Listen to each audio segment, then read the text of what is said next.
Hi, folks. This is John Adamson, the Rehab Documentation Guru, recording from my home office somewhere in Virginia with my favorite baseball cap on from Ocean City, Maryland, or at least one of my favorite ones. I kind of collect them. Anyway, today what we're going to do is we're going to talk about the complexity of care being such that not only should we be safely and effectively delivering it, but also looking at complexity of care such that we have some considerations whether it's safe and effective to discharge somebody with the discharge plan that the patient has implemented and maybe we've agreed to. With that said, we're going to be looking at a bariatric patient. And this is actually an amalgamation, I think I got that word right, of several patients that I've seen, and it's a not uncommon situation that can occur in a long-term care setting. We're starting to see in long-term care more and more patients that have psychiatric disorders and also patients with severe bariatric issues. So let's first of all define what bariatric means. Bariatric means patients who have either obesity or morbid obesity. So obesity would be defined as having a body mass index of greater than 30, and morbid obesity would be defined as having a body mass index greater than 40. Now, body mass index by itself is not enough to really determine if somebody's obese. In fact, it was said of Michael Jordan that in the midst of his height of physical development during his career, he had a body mass index a little bit above 30. So technically, we would say, oh, well, he's obese. Well, no, he wasn't.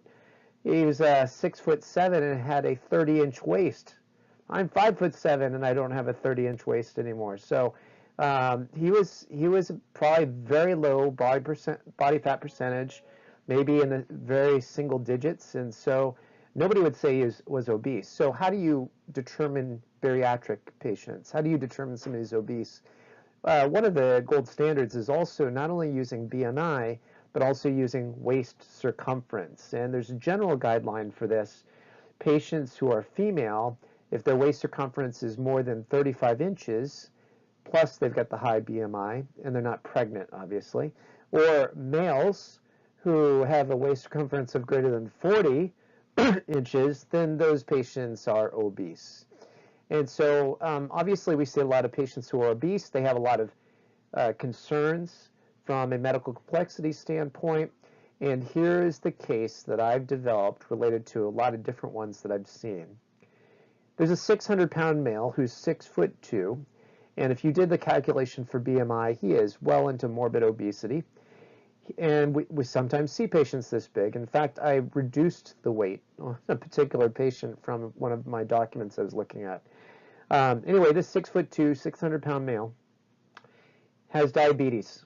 And with his diabetes, he has peripheral neuropathy. He also complains of pain in his knees. He's got advanced DJD in his knees, probably because of his weight, probably because of the inflammation that his body will necessarily have because of the diabetes. And he's not medically appropriate for a TKA. I would say TKR because arthroplasty is really not what's going on. It's replacement, but that's another side story. Patient is a long-term care resident. So this patient's going to be discharging to long-term care, and that's something we really need to consider when you're looking at the goal for this patient. Now, the patient had a personal goal to ambulate 400 feet, which would allow them to go around the inside of the skilled nursing facility, long-term care center. The therapist agreed to this goal, and that was the patient's long-term goal. Now, the documentation contained the following. Number one, the patient has not ambulated this year, during this year, that distance. So there's been a whole year where the patient's not been able to do this.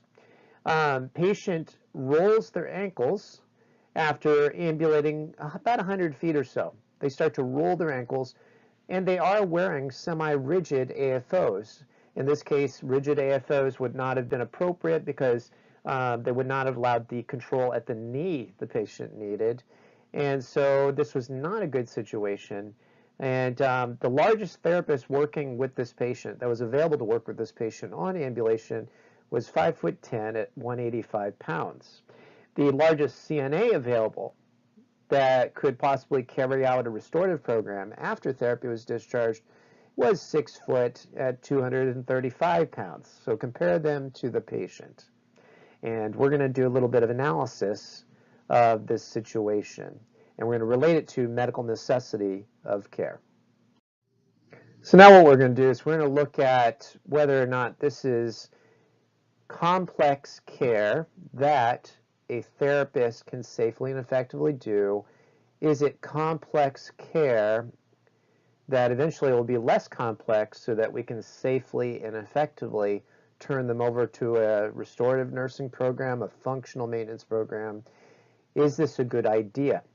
Because when you're talking about complexity of care such that only a therapist can safely and effectively deliver that care, you are helping determine the necessity of that care. And if you've been to my course, I talk about the reasonableness and necessity of care.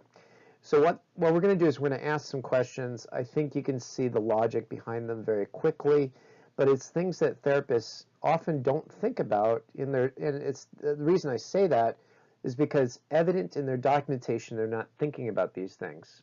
So the first question I'm going to ask is it reasonable to expect this patient will achieve their goal given the length of time that they have not ambulated that particular distance? And the answer is definitely a no. In general, what we have learned in appeals management is that prior level of function looks back to about 3 to 6 months and no further. Now, if the patient was ambulating that level 3 months ago, we could maybe say it might be reasonable, but there's a lot of other factors involved here. Next question I would ask is it reasonable to expect this patient to perform this activity safely, number one, and effectiveness goes right along with this. Is the patient going to be effective in walking this distance? And the answer is a very strong no. And is it safe? And here's the thing we got to look at is the caregivers walking with this patient, not just the patient. The patient's going to hit the ground and hit the ground hard. If he rolls his ankles hard enough, number one, he's got peripheral neuropathy. He's probably got PVD because of his disease progression, which has caused the neuropathy, which means he's probably got some bony weakness that's developed, which means that if this 600-pound dude rolls his ankle and it fractures while being rolled and he goes down, he's going to hurt something else too. So that's a big issue. And then we got to ask ourselves, is it safe and effective for the therapist to work with this patient on ambulation? Now let's talk about that first. Ambulation with a patient is not a skill.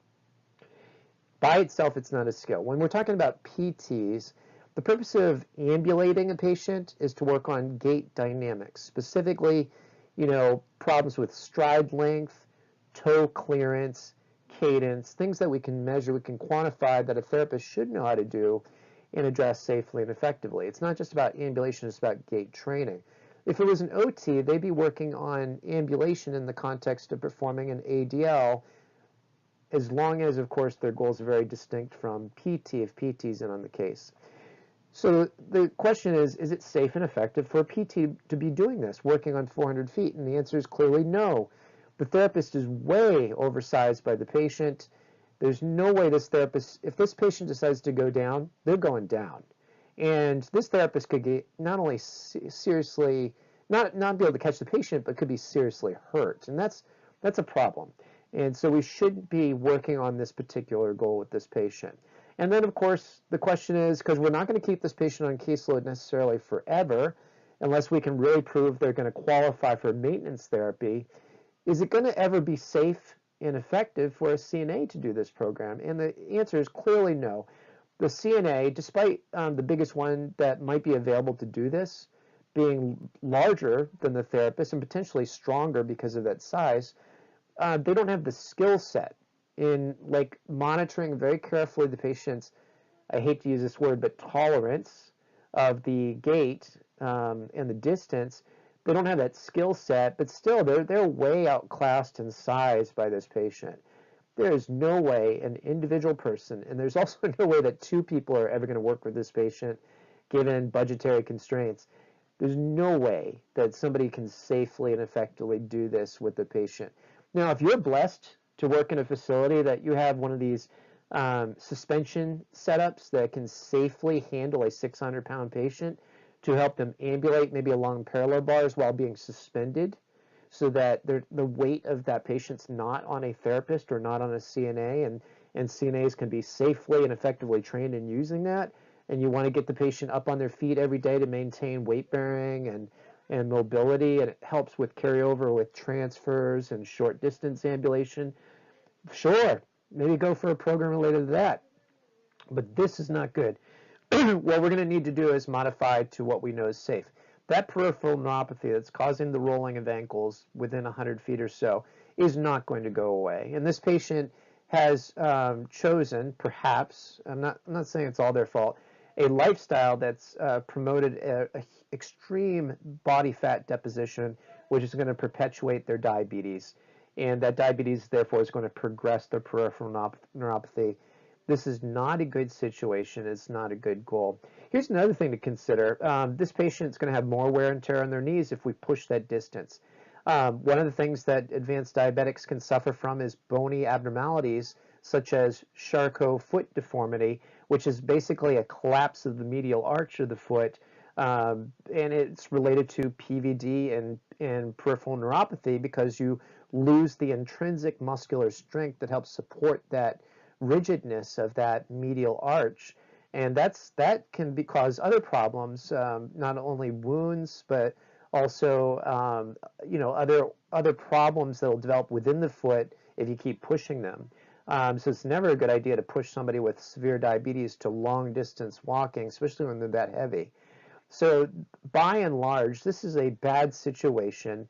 And the reason I bring this up is because a lot of therapists are pushed, maybe internally, maybe by the patient, maybe by loved ones, maybe by facilities or agencies or people that aren't in their scope of practice, to do things that are not ultimately safe and effective for the patient. And if it's not safe and effective, is therefore not medically necessary. And that's the kind of thing that we need to consider in cases like this. So anyway, I hope you liked this video. Please like and subscribe if you have not done already. Think about these things, and also think about, do you have any other situations where you weren't really sure how to respond related to safety and effectiveness in discharging a patient that you would like me to discuss on my channel? I'd love to hear from you. Please leave a comment about that. Feel free to email me at adamsonenterprises, the number 1, adamsonenterprises1@gmail.com. And as always, please make sure you get paid for what you do. God bless, and have a great day.